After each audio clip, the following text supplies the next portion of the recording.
Hello, everybody. Welcome to Manifestation Theory. This show's intention is to showcase you the people and the ideas you can use to manifest in your life. Well, today our guest is an amazing author who is being in 3 decades of progressive human resources practices and high impact corporate teacher. He is one visionary man who made a drastic transformation where he quit from corporate industry and decided to contribute to the nation through his writing and trainings. His contribution extended to G20 Summit Bali, Indonesia, where he wrote critical chapter on value-based education system for G20 countries. Speaking of that, he published a book called A plus B equal to C, Attitude plus Behavior equal to Character, in the aim of impacting schools' curriculum in a holistic way. He empowered over 20,000 of individuals across Malaysia, Thailand, Indonesia, Philippines, Bhutan, Maldives, Nepal, and the list goes on. His experience has transformed global organizations, inspired innovative training programs, and guided international policy conversations across 33 years' career. Let's welcome the very author of his latest book, Character, Quadruple Secrets for Character Richness, Mr. Asohan Satkunasingham. Welcome, sir. Thank you, Mangala. Thank you. Thanks, Dilip. Thanks for hosting me today. You're most welcome. I would like to start with a question which is really close to us, right? Because we are well known for being the manifestation coach. There is a very basic concept in manifestation theory, which is universe don't give you what you want, it gives you who you are, which is from Michael Beckwith from The Secrets, right? Which aligns with the fact recently, which we are also talking about. It's not about law of attraction only, it's about law of resonance, which really connected with your book, talks about the character, the richness, who you become. And that goes back to manifestation, what you manifest in your life. So how did you got this name? How did you came up this concept in your book, and why it is important for individuals? Quite interesting, Mangala. You have actually equated this book with the form of manifestation and the universe. Just to digress a bit on what you have said, actually, if you look at the word universe itself, it is interestingly, God has given the word not by accident, but by actually the true meaning of it. If you look at the word universe, it is universe, single verse. So we are actually supposed to have a singularity way of looking at things rather than the duality way of looking at things. Wow. By that itself, manifestation falls in its place. So I've been in the field of HR for a very long time. And I kept asking myself, we talk about the law of attraction. That's nothing new, actually.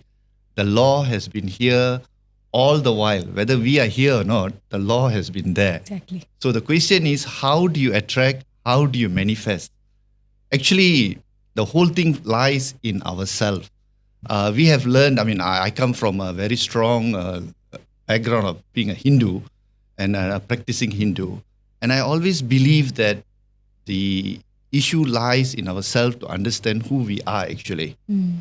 They say that what is in the universe is within us, and what is within us is in the universe. So this co-relationship that we have with the universe until today exists as long as we are human beings.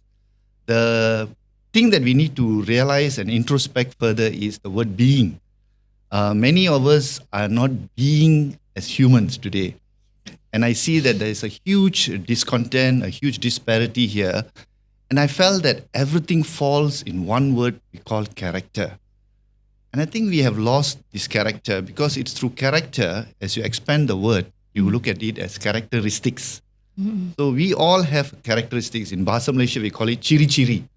So these are our aims of what we are supposed to do, and these are our characteristics. So what are our characteristics? Our characteristics are actually compassion, love, respect, no hatred, no jealousy. Correct. So we are supposed to be edifying each and everyone. Just like what we are here today, you are basically edifying me actually. by bringing me here over and hosting me for this event. But what is more important is not the edification, actually, the message that is supposed to be related. In fact, this very moment that we are talking is not I am talking, actually. It is the universe that has sent us here to do something in order to, for the betterment of mankind. So I looked at it. Let's look at character in its better perspective. We all talk about millionaire. Now we have extra zeros, billionaire. Another added on zeros, trillionaire. Some don't even know what is trillion, how many zeros are there. But the question is, if you look at it, although we are so excited with adding zeros, but life is not a zero, Life is actually a circle of 8, actually. Because if you look at the 8, it goes up and down.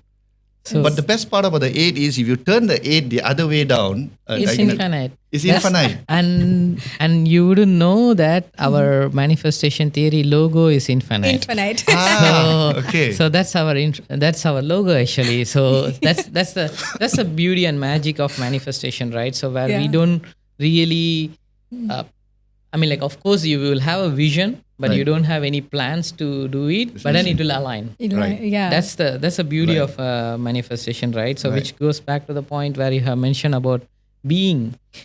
So this is the one of the important element which I will also speak with my students, that if you can't feel that whatever that you wanted to manifest, if you can't feel that within your body, which means your singularity, that means you are always seeing your dream is outside of you. You are not worthy enough of attracting your dream. Right. Precisely. That comes to the point of my first part of the D, isn't it? Dream. In the book. Yes. That was a very intriguing thing for me to, when I see your book name itself, it was like, oh, wow. And then it goes back to the point of when I look at the whole thing, it sounds like we are talking the same concept, but in different language. Precisely. Right. Precisely. So this goes back to my next question, right? Because we all will awaken ourselves on after 30 years old. I did it. Like after 35 years old, I started questioning myself. Why am I here? What am I trying to manifest? Why am I not able to manifest? And I keep on working towards it, so hard working, but then I'm unable to manifest it. So what is that blocking me? So that question came to me, right? So which I wanted to ask you back. So what are the 3 characters you think an individual should have so that they don't need to wait until 30 years old to awaken? They can do it earlier. Okay. That's another good perspective, Dilip. Actually, if you look at it, the question is whether 30 years or 15 years or 25 years or even whatever it is, it doesn't matter actually. Whether you're a late bloomer or you're an early bloomer, the core word is bloom. As long you bloom, it means as long as you go on. Give an example of KFC's Colonel Saunders, right? His life came into shape at the age of 65. 65. If we would have had a podcast then by him, he would have asked me the same question and said, hey, I am already at 65 only. I'm achieving whatever that I want. What is happening? Right? So it doesn't matter. I think this is where the issue lies in our whole way of looking at life itself. In that book, I've clearly stated that we are not rats to have a rat race. Neither we are human to have a human race. There is no such thing as a finishing line, That's an imaginary line. It's the same way of looking at it like in schools. You have right up from standard 1, you go to form 5. Then at form 5, your life actually doesn't decide then. A lot of people feel that if they fail, life is gone. Yeah. Actually, no. The question is there is just a test, an exam. So here is where even introspected deeply in the word examination. When we are talking about examination, it's just not a paper of having MCQ or A, B, C, D or whatever it is. The word examination is examining yourself actually. The question here is that is the school, is our system allowing us to examine ourselves? Exactly. Right? Introspection, reflection.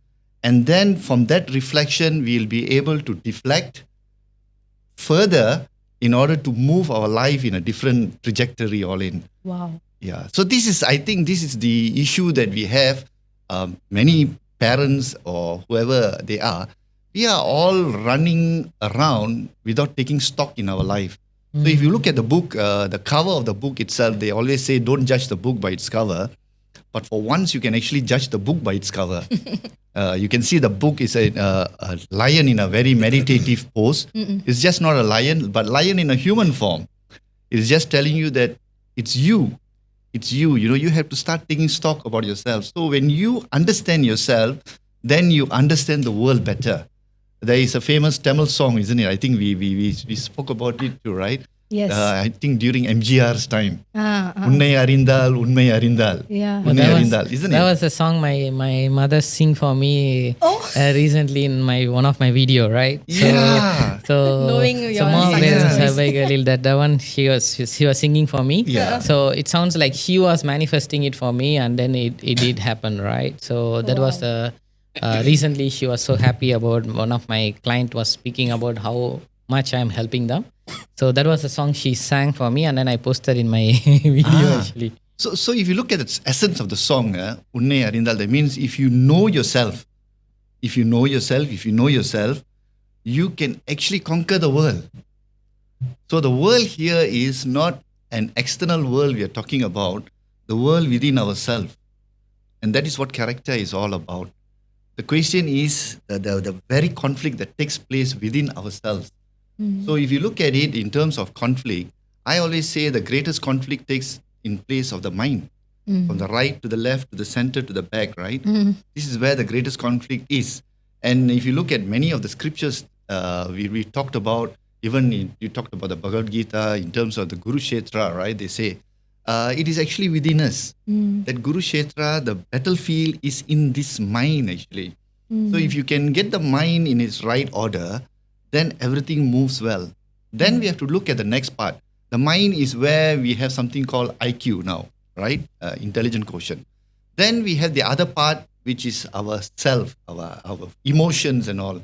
The problem with our emotions is the mind and the emotions sometimes don't work very well, right? What you think, what you Doesn't align. perceive doesn't align. Yeah. So I always say the greatest journey is not the journey of traveling around the world. The greatest journey is actually moving from the mind to the heart. Although it's a very short distance, but it's a long journey. So to solidify this, this is where I spoke about in my book itself, something known as CQ now, character quotient. So you need to know your character quotient. So now we have something IQ, EQ, and CQ for real holistic development. Which Very well said. Yeah.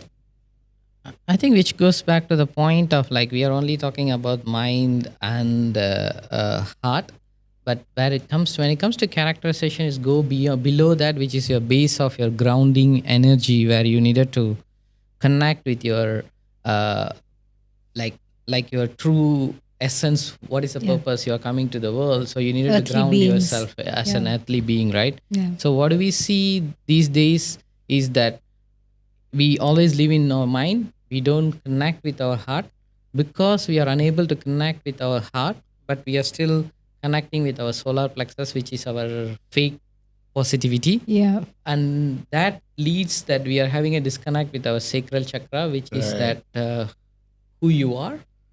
And like as a woman, As a man, man as a man, and also which goes back to the point of like the money you have, the space you have, all those things all connected, right? So we don't see this connection. We always live in our head thinking that mindset will change everything. Of course, mindset is the initial starting point of it. But are you really connecting with compassion through your heart? Are you really connecting through your real, real gender energy? So that is the biggest part. I see it so interesting that to see that character. So when it comes to character, for me, it's below than that, right? So below heart. So whatever that you are, so that energy, if you tap into that energy, that's the universal energy which is going to connect with you in your earth. So which is going to be which is going to be transmute to the earth. So and then it can start manifesting around you as a dream, right? So most of the time we only think that it is a dream, but it is an illusion. But when you connect with your character, that builds your real Being. dream, Right, real right, purpose. Is right. that correct? What I'm saying? I can't disagree with you, Dilip. It was quite deep, in fact, what you have said. It goes right to our core. So that is what character is all about. And character is about that, as earlier I mentioned about the word billionaire and everything, right? It's about how now we have to look at this word character. Character is pronounced exactly like how millionaire is pronounced. So the word air, if you look at it in Scottish English, air means a stream of river, a flow of river, water. So character is the same. It's supposed to be, when we say character, is the flow of your whole journey. So that's the reason why character is a journey. It's not a destination. Yeah. Likewise, as what you stated, manifestation is actually a journey too. It is not an intended destination that you're looking for. Yeah, we continue to evolve through that. Precisely, it's an evolution. Whatever it is, I think humans are evoluting in every period of time, including now. I think the evolution is even greater. It's even complex now with AI we have. Although we have artificial intelligence, I just pray one day we don't have AF, artificial feelings. Isn't it? We don't want to boil into that. Then all our, feelings. whatever that you've spoken about, it's not going to make any more sense. It's going to be an illusion. Illusion. It's not a dream. Precisely, It's not a dream. precisely, So it's It's like precisely. Matrix, Or- the movie. It's going to be the Matrix. Yeah. Then I'll be talking about character for robots in future then. Shaky. And when we drill that down, right, as you speak about how we can add it into the school system, and you have spoke about through your paper, you have spoke about the value-based education. So tell us about that. What is so special about the value-based education, and how do you think it will help in achieving their dreams? Okay, you just look at it, Mangala. We have actually evolved for a very long time on academics. I'm not saying anything is wrong with it. Whether there is any correlation between a child who is academically excelling, whether there's any correlation in the later part of life. This is where maybe, Dilip, you were talking about when you're 36 years old and realizing it, right? So the question here is, how would you infuse a solid academic just by just having academic, just like you becoming a millionaire? There's so many ways to become millionaire, right? Yep. We can be a drug lord and still become a millionaire. But the question is, the foundation, that part, character is missing. So same thing in education system today. I see there's a huge left out of character building in the schools or any education system that we have. The article that I wrote for G20 on values-based education system is actually in a very right time, because what is a values-based education system? I give a very simple example. I think you all have studied mathematics, right? Yes. In school? Yeah. Yes. We both are very good at it. Okay, very, very good at it. Okay. Very good at it. Very good. So let me ask you all a question now. Oh my God. Yeah. Have you heard about the subject integer? I always wonder, why do I have it? I was Okay. questioning that. Why do we even Why do have we this? study Okay. all this? Okay. At maths Now, even more. Right. on academic way of teaching, integer is -2, -1, 0, 1, 2, so on, so forth. I don't know why I said Yeah, it, but yeah. So it is not a quarter, it's not a half, it's not a whatever it is, right? That's how we learn maths in school. But if you take it on a values-based education system, Okay. now you go further. You say that integer is a wholesome number. Likewise, integrity. So the root of integer, the word integrity, the root is rooted from the word integer. Okay. So integrity is the same. You cannot have a fraction of an integrity. You cannot have a quarter of integrity. You need to have a wholesomeness of integrity. So what comes together with integrity? Accountability, honesty, trust, Yeah. credibility. Yes. All these, isn't it? So you cannot miss any or omit any of these and say that you are a man of integrity or a person of integrity. That's not going to work. So this is how education has to be founded, actually. So if you follow that essence of education, same thing like iceberg. We studied Geography. How good is your geography then now? Coming back to that. Okay, he's very good at Oh, I'm geography, really to be good very at honest. Really, yeah? geography. I'm Okay, really I good. also have to Very admit, nice. I am really very good at geography. Yeah. That really very good? Okay. It's really very good. Yeah, that was one because I'm a science stream student, so I Okay. really despise geography and sejarah for your matter. Same, Now okay. let's look at geography, just a simple thing, the formation of iceberg, right? Now, why does a student need to know how the iceberg is formed? Unless you want to go into a geologist kind of a situation, right? Other than that, you don't need to know how iceberg is formed and how this is formed and all, right? But if you take it in terms of values based, now you tell the person what you're seeing at the top of a person is just the success of it. What you're not seeing beneath, like what you talked about your solar plexus and all, what you don't see beneath is the sense of determination, Yep. the amount of dedication he has used, the amount of discipline he has put into whatever that he has done, Resilience. consistency, resilience, everything. Yeah. So today, if you look at it, if you go on education in this basis, then you get the child to introspect, start reflecting and seeing. Connect with it very much. Precisely, Mangala. That's what we are looking at, isn't it? It's the connection. So indirectly, on the long run, he achieves his manifestation too. Right? We all heard about what Rumi has said, isn't it? What Rumi has said is very clear. What you seek will seek you. CQ.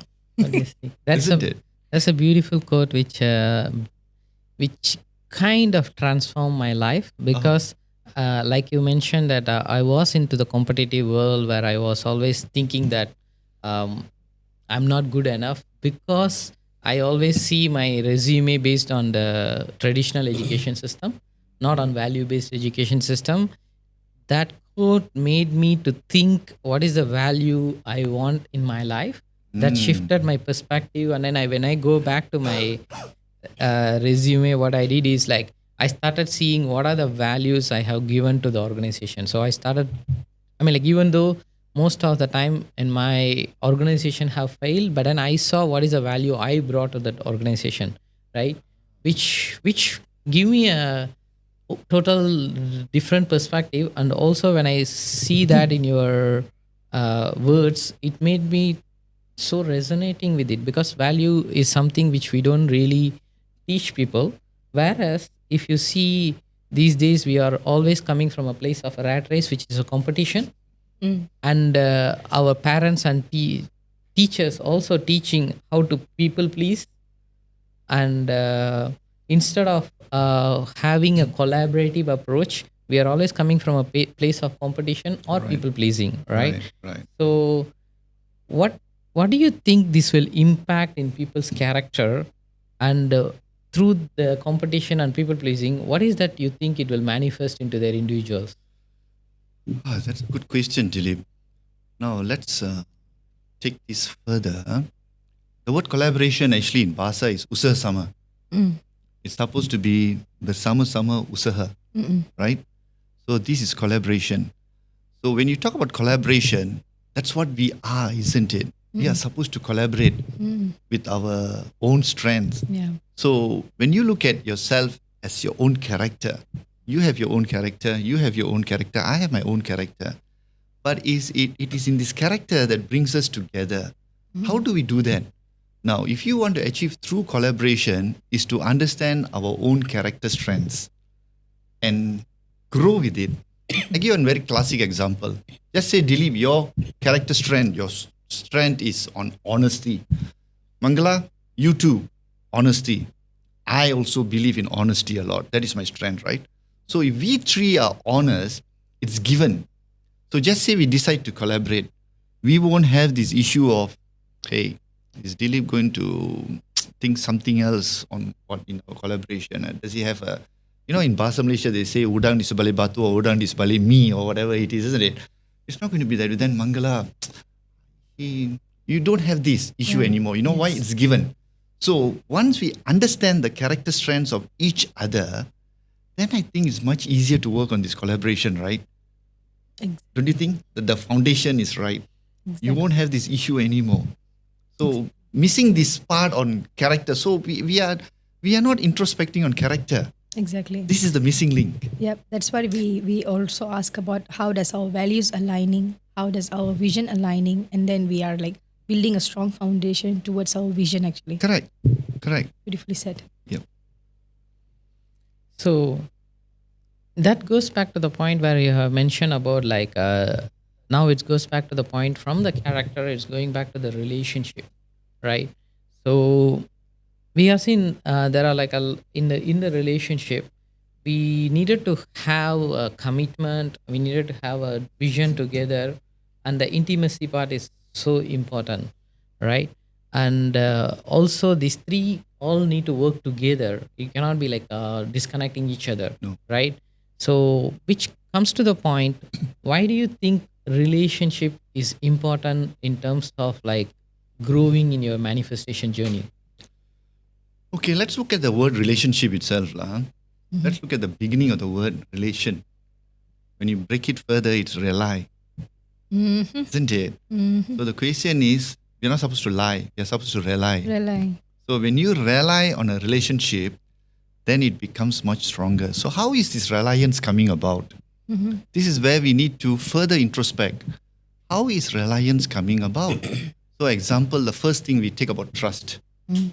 Let's look at trust as a way of performance itself in an organization. If I ask you, Dilip, this question, just say if we put trust on this axis and performance on the y-axis, and we'll have 4 quadrants A, B, C, D here. So just say if I put a person on at the A quadrant with low trust and low performance, would you want to take this person? No, Okay, no, isn't it? Why? because there is no trust and as well as there is no performance actually for me. I mean like whatever the quadrant you're talking about, Right. because I know the quadrant, so I know what to answer. Oh, then I should ask Mangla then. Yes. because I help an organization to do the transformation as well, Okay, right? yeah. So that's my brain is like going in a place of like, you know what, I know what is the answer where you're coming from. So you got the answer on the relationship part, yeah, right? Yeah. Yeah. Because it's kind of like it's good to work with a low performance person, but having high trust. It's good to start with the relationship rather Right. than starting from a place of high performance and low trust. So that's going to have a conflict Precisely. from the beginning itself, and we are not going to go in a reliance. We are going to go in a competency, right? Correct, Based, and correct.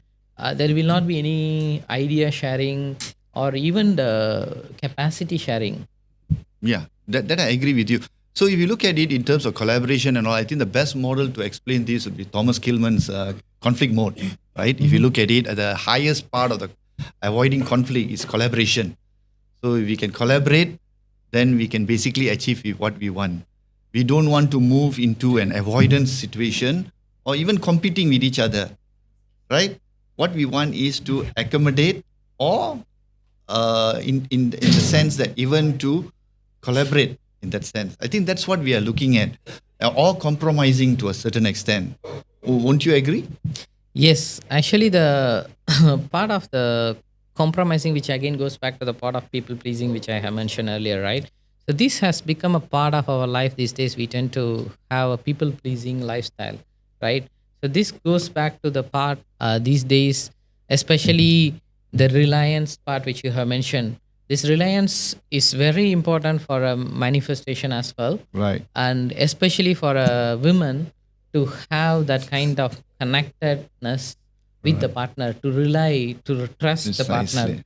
right? So that's the biggest gap which we see in our current self, and which goes back to the point of projecting each other their pains with women is projecting to the man is projecting to the women, where we don't really understand the women's roles, right? So right now the women's are playing like a role of a mother, daughter, and also in organizations as well, and she need to play a sister, whatever the role you can talk Right, about, right? right. And but the men, we have limited roles. We know that these are the limited roles we are playing, right? Yeah.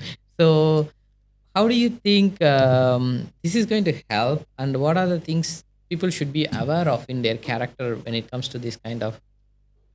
I think the foundation, as in any relationship, irrespective of the gender, as you said, that women have a lot of role to play. So do men, actually, Dilip.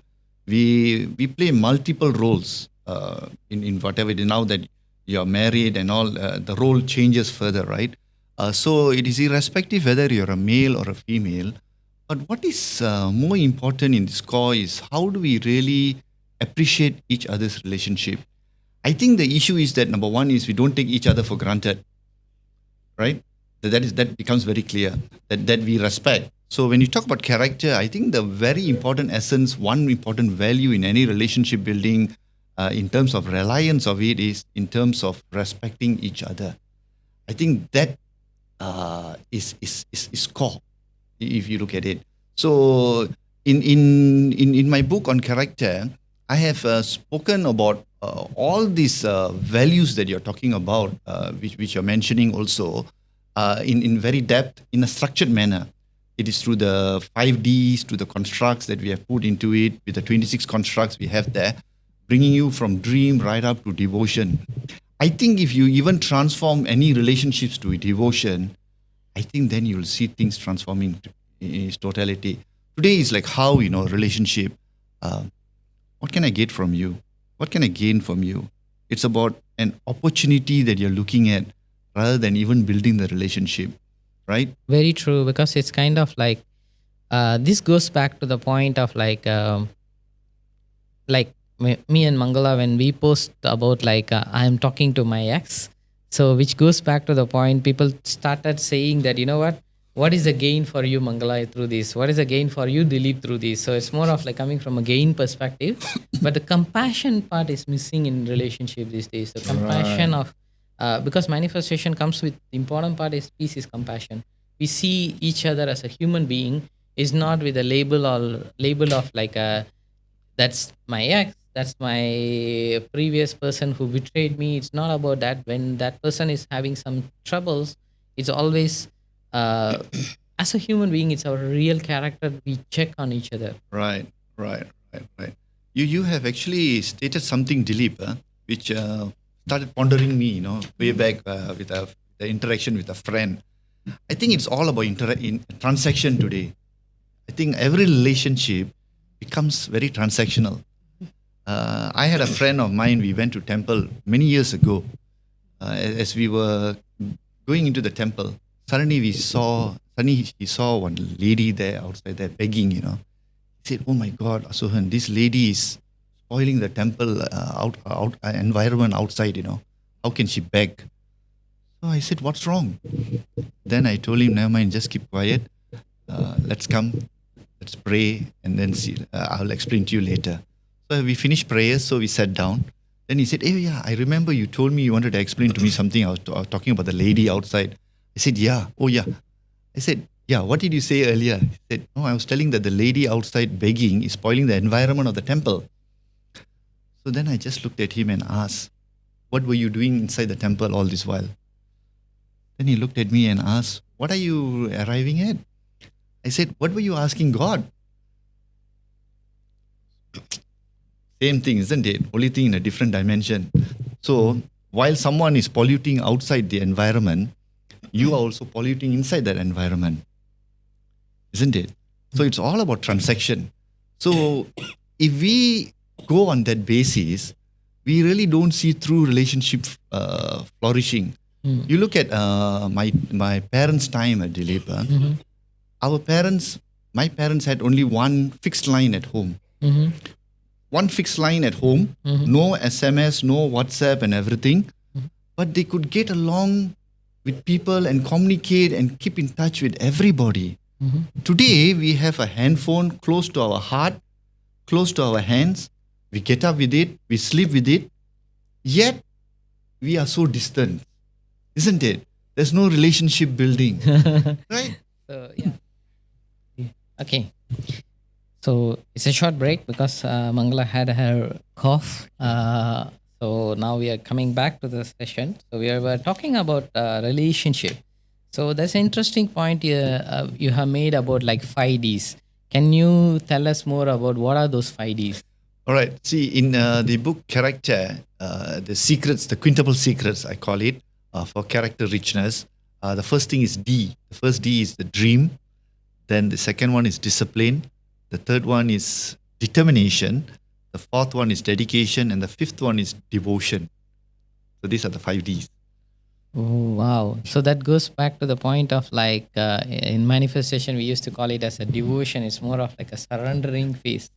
So where in the end, you start with the discipline, and then you go into the part of other 3 steps, and then the last point it is going to be surrendering, right? So it's the relationship. So if you wanted to have a relationship, we can explain them again. What are those 5 Ds?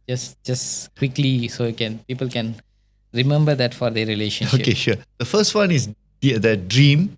Second one is discipline. Third is determination. Fourth is dedication. And fifth is devotion. So what is that you think is missing these days out of these 5 Ds? Because I do see some of the Ds are very overly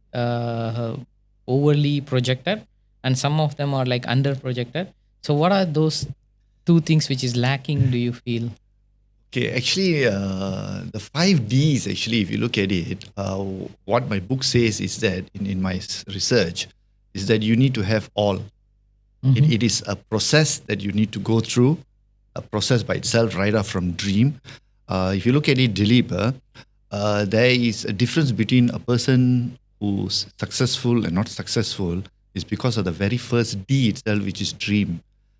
In Forbes, if you look at Forbes has stated that only 8% in the world, people in the world achieve their dreams. So then we have to look at ourselves and ask, what happens to this 92%, right? Now, that gave me a further perspective after reading, the Dale Carnegie's book, right? Right? The book on the rich. What do you call that? I can't just get that name. Dale Carnegie is it the Think and Grow Rich? No, Think and Grow Rich, you're right. That's Napoleon Hill. Napoleon Hill, you're right. Yeah. Think and Grow Rich. Dale Carnegie was the one who asked him to write. Yes, right. Precisely. He talks about relationship, how to influence people. That is Dale Carnegie, right? Correct. Yeah. So the question here rises, how do you actually become the 2% and not the 98%? Or how do you grow that 2%? Sorry, is it the 8% or the... Sorry, the 8%. Yeah, the 8% with the 92%, right? So how do you differentiate this? Very simple, actually, if you look at it. The formula is you need to, number one, understand the construct of how you go about it. The first one is your dream, then the opportunity, then you work hard. So the people who are in this 8%, they have a dream, then they find an opportunity, whichever business or whatever it is, then they put a lot of hard work into it and achieve their success in it. Now, what happens with the 92%? They work the other way around. They work hard to find an opportunity, example, like getting their STPM, university degrees and everything, in order to achieve their dream. Only to say that over the period of time, just like some of us at the age of 30, I'm not talking about you, at the age of 36 or whatever it is, suddenly realize that, hey, what is happening to my dream? It's becoming a fleeting thing, Nothing is moving. Then you'll realize that, why? Now, because there's something missing in this part, isn't it? The dream, you start compromising. How you compromise is you say that, hey, rather than I want to buy a Lamborghini as my dream, now I have a normal car will do because to take me from A to B destination. That is what poverty thinking comes in.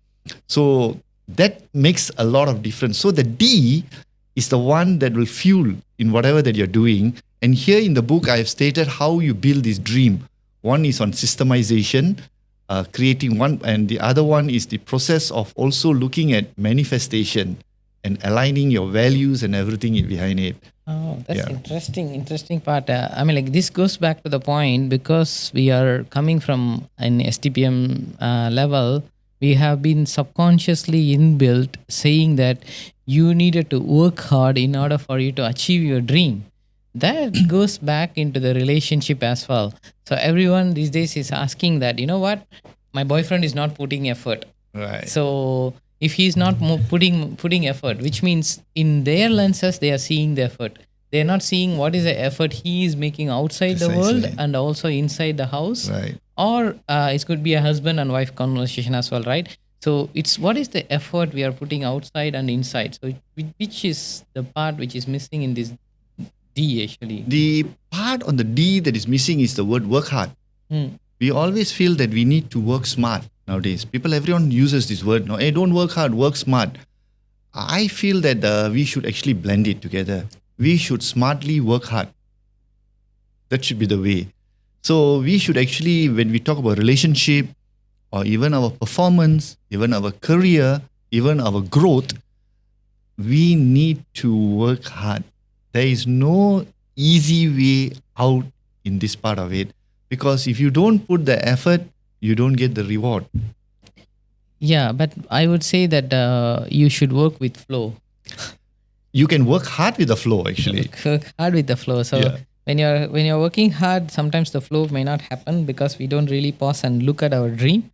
So sometimes we might miss the point of like, that's a very thin line, right? So this is the question yesterday my student was asking. What do you think about the education system? You're talking about always the education system is limiting us. So what I tell them is like, the education system is the first step for you to learn how to learn. And then it goes back to the point of like what you want to learn, why you are learning, that is going to your character. So Right. that is going to be the manifested energy which is going to come out of you, right? So whatever you said about like 30s, I'm one of them. I don't deny that. We don't need to say that. I mean, Yeah. whatever you say is true, because Yeah. I do admit that I haven't understood my values until my 35 years old. That's the reason of my divorce process. That's the reason of my previous companies have been failing, and all those failures, it comes from there actually, because I didn't understand a value based education system and also value based manifestation, right? So when I manifest, it's not about like only what I want is important, it's what is the people around me also envisioning. Right. So together we dream together. So that's Right. the place where am I coming from, Yeah. right? Yeah. And thank you so much for that. So then next question would be like, now it's going back to that we already spoke about our individual manifestation relationship. Now it goes back to that when it comes to that next level which I spoke about, like the organizations where I keep failing, which is like I started with startups, and yes, of course there are a lot of startups we sold, there are a lot of startups we failed, and of course it's again it goes back to the 92% of startups are failing, only 8% of startups is growing, right? So what are the, if let's say a new entrepreneur is entering into the field, what is the important character that person should have it? Okay. In my book, actually, that goes into the second D, which is discipline, building the discipline, and the third one, which is the third D, which is determination. Now, here is where I would like to relate what that you have asked me just now in terms of the word delayed gratification. See, today we are all in a very instant way, you know. I mean, even all of us, we want it now, we don't want it later, we want to get it now, and that's it, you know. We are sometimes like children. You know, when a child cries, shows his tantrum, we give toys to specify the child, right? But as adults, I don't think we have that kind of way of being pacified, right? Our desires moves, we want to get things done fast and all. So if you look at it in terms of delayed gratification, I would like to relate this with something known as a moso bamboo. If you heard the moso bamboo, or the famously called the Chinese bamboo. Now, what is so great about the Chinese bamboo is that in terms of the first 3 years or first 4 years, as you plant, you seed, you manure, you nurture and fertilize and everything, nothing grows out of the soil. So, remains this thing together and reflect it back as a startup business. Many of them give up in the first year. That's the reason why huge failures of startups in the first year, because they can't sustain, they're not determined enough to go to the third year or whatever it is. Now, the Chinese bamboo is the same. In the fourth year, nothing grows. The farmers in China who plant this bamboo, they know the bamboo very well. They know that nothing grows in the first 4 years. They have to delay the gratification. So what they do is they keep doing this for the next one more year. In the fifth year, one small shoot will sprout out, I don't know whether you know about the story, Dilip, how tall the bamboo will grow in the next 6 weeks. I only seen Kung Fu Panda. so that's where Panda I likes bamboos. Panda likes bamboos, right? So How tall do you think that thing, the bamboo will grow in I'm the next not 6 sure. weeks? I tell you, you'll be very astonished. 90 feet tall. Ooh. Right. So this goes back to my startup journey as well, right? Where we were like thinking like, oh, you know what, we are not getting clients. I mean, which is goes back to the Dilip Inspires itself, right? We are not getting clients, and then it takes time, and we always get on ourselves. Of course, which is again, I think it resonates with me, where I told Mangala that, you know what, let's be disciplined enough and determine that every day we post one video which is very resonating with the customer who's going to manifest it, right? So that gives us like in another 1 year time, the same 90 feet, it happened to us in 2-3 months. Right. So, but that delayed gratification is beautifully said. Yes, of course, anyone who wants to be an entrepreneur, you needed to really understand not the knowledge about the business, it's about the delayed gratification. The knowledge, if you wanted to have, you can always hire a capability to run through that. Exactly. But you really need to understand what is that you are trying to manifest, what is that you're trying to grow in your life. Right. So that is most important as an entrepreneur, which we needed to have as a delayed gratification with discipline and determination. Those are the two characters you guys should have as an entrepreneur. Yeah. So I've introduced you 3 Ds of the book already, actually, now. Yes. Which goes back to the point, right? So where, what do you call it? You have presented this paper of value-based education system in G20 summit. It's a very big summit for G20 nations, right? So what were you manifesting before that paper submission? So what were your vision before manifesting that? Actually, I have been actually manifesting this for a very long time. Not for G20, but on values-based education.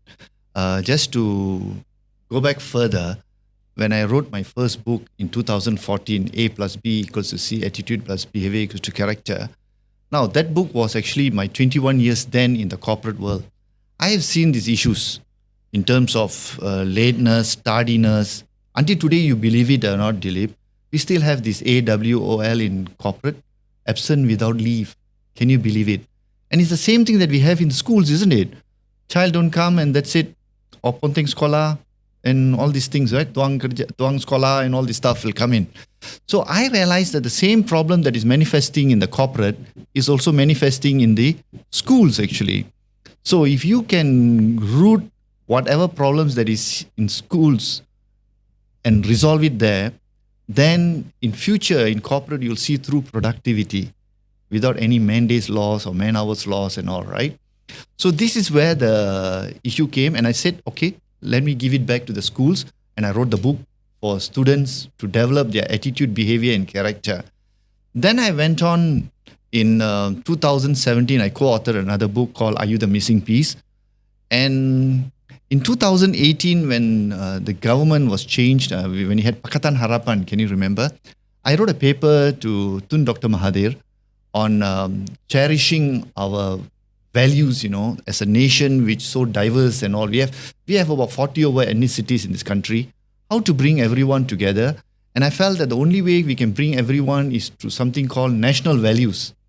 So that is where it should serve our national interest. And the national values is embodied from the principles of Rukun Negara. So if you really deeply introspect Rukun Negara, there is a lot of core values behind it. They are values that could actually bring us together and unite us together. So that is what I did. And then I saw that because there was a change in government, and I told, okay, I don't want to pursue this further. And I told, okay, let's start something as an NGO. So that is where I started with a few of my classmates, something called PUPO, Persatuan Usaha Sama Perkembangan Ukhuwah, Ukwa is a name called Brotherhood Citizenry. And then from there, we went on. And last year, we had the National Values Summit, the first summit in the country last year. And we are now pursuing that agenda. So, and I felt that, okay, how to bring this further. That is where I had a group of people when I was involved with the World's Values Day campaign. Yeah, World's Values Day campaign is a campaign with 11 over countries. It started in UK in 2016. I got myself involved with it. And then through that involvement is how I got myself involved with the G20 writings on values-based education. So if you look at it, if you ask me whether I've manifested it or not, I am not very sure whether I've manifested it. But one thing's very sure, the universe conspired it actually to bring it there. That goes back to the very deep. I mean, like I'm having goosebumps, guys, because it sounds like. It sounds like a very. Each of us, whoever is serving back to the community as a value, whatever that value we wanted to give back to the community, we always come from a place of what is the impact we are making. So you have gone to the students, right? So where we have see the students and we went backtrack and then we saw the relationship is where it's all manifesting. Right. So that's where me and Mangala now trying to coach the people before even the child born.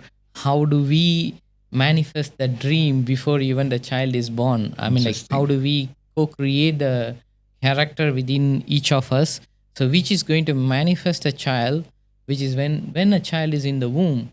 So whatever the thoughts which women is thinking or the father is thinking, so it is transmuting to the child in the womb, right? So that is where we are trying to start our manifestation impact, where we wanted to give that value to that couples, which is going to manifest to the kids. Right. They always say, you melentau au rabia dari pucuk rebungnya. They say in bahasa, So when you start something, maybe you should start from where everything begins, from the birth. I think that's what manifestation is all about. And that's what character is all about, isn't it? Dilip, won't you agree? I mean, we all want to be very rich. We want to be millionaires, trillionaires, nothing wrong with it. But I always believe, people only remember you because of your character. When you're no longer in this world, that legacy is actually your character. The only thing that you take with you when you're dead is actually your good and bad deeds. And that is character. All our material possession is all left here. So I always believe, as what you are looking at right off from birth to death, at that point is actually the only possession that you have and accumulation that you have is your character. And that is what character is all about. So what are the character as a parent we should have during the child is being created, which means the pregnancy period? What are the character you think a parent should have? This is a very difficult question, Dilip. I have been a parent. I'm a parent too. I can understand that. But let me tell you, as a parent, God has never given us a SOP, standard operating procedure, to say that this is how you are supposed to bring up your child. We all bring it up with our own experience. We model it. We try to bring whatever our parents have said. We try to use it with our children. It's not going to work that way, right? So it's tough. So what you need to do is you need to experience this on your own. I got no any right answer for you because you have to experience it on your own. Every child is an experience by itself. But there's one very clear factor here that you need to instill with them is principles and values. And that is what character is all about. That part, I think, once you instill principle and values, just like our gravity, right? Gravity is at 9.8 Newton. At any point in time, the earth does its work properly. So principles and values, principles are like natural laws. They cannot be compromised. So this is what parents need to do. They need to instill a lot of principles and values in the child so that as the child grows over the years, they will inculcate all these principles and values and they will be a person of a character and they will grow as a character end of the day. Wow, that's beautifully said, guys. And I would recommend to read the book Character for you guys to grow in your individual self, and also if you want to grow in your relationship, parenting. Plus, if you want to create your new organization, or even if it's a grown corporate organization, this is one of the key element which is required for your manifestation journey. And thank you so much for Shohan to come onto our podcast. And what is the one key takeaway you will tell for the people who's watching our manifestation theory? Yeah. Before I forget, thanks a lot, Dilip, and thanks, Mangala, for the invitation. And one word that I would like to tell you all is start growing your character. It is through your character that you will be able to really have yourself grounded, achieving your millionaire journey as you wish. That's beautifully said, it, which is connecting back from our starting point of our session where we talk about like your mindset is very important, your heart set also important, which your character set also important. So really believe in your character, and that character is going to bring you it to your heart, and that is going to align with your thinking mind. Right. So that is how I would summarize this session. And it was a wonderful session which we had today. Thanks. And I'm really thankful to you, Mr. Asohan. And yes, Mangala has her cough and she's outside of the room. And thank you, Mangala, for helping us to connect this conversation as well. Yeah. And especially to your wife, Nirmala. Yeah, I need to thank her. Thanks a lot for, the universe passed it through her, and that's how it all came about. Yeah. Yes. It's kind of like basically Mr. Ashokan's wife contacted me to come for his book launch, but I couldn't make it. I sent my wife, and then they both are connected. And then from there, that's how universe function, guys. That's how the manifestation will be coming to your life. So stay tuned, and as well as stay connected with your partner and also the people around you. It's going to bring you a lot of abundance in your life. Thank you, everyone.